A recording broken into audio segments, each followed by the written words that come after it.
መንገድ ላይ ግራና ቀኝ ሁለት ትልቅ ስፒከር አቁሞ ማይክ ይዞ ገበያ መሃል ኢየሱስ ይመጣል፣ መዳን በኢየሱስ ነው፣ ከሱ በቀር ሌላ መንገድ የለም፣ ወደ እግዚአብሔር የሚያደርስ መንገድ ኢየሱስ ብቻ ነው እያሉ ከተማ መሃል ላይ ይሰብካሉ።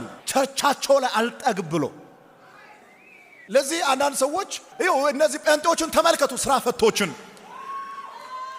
ይሉናል። አው ሁሉም ስራ ፈተን ኢየሱስን መስበክ ስራችን እናደርጋለን። ገና ሰው ሁሉ ስራ ይፈታል። ዋናው ስራ ኢየሱስን መናገር ይሆናል። ለኢየሱስ ስንል የማንፈታውና የማንተወው ስራ የለም። በቀን 40-50 ሺህ የሚያገኙ ዶክተሮች ስራቸውን ትቶ ኢየሱስን መንገድ ላይ ይሰብካሉ። ፕሮፌሰሮች፣ ዶክተሮች፣ ኢንጂነሮች፣ ታዋቂ ሰዎች፣ የእውቀት ጥግ የደረሱ ሰዎች እንደ እብድ ገና ኢየሱስን ይሰብካሉ። አሜን አሜን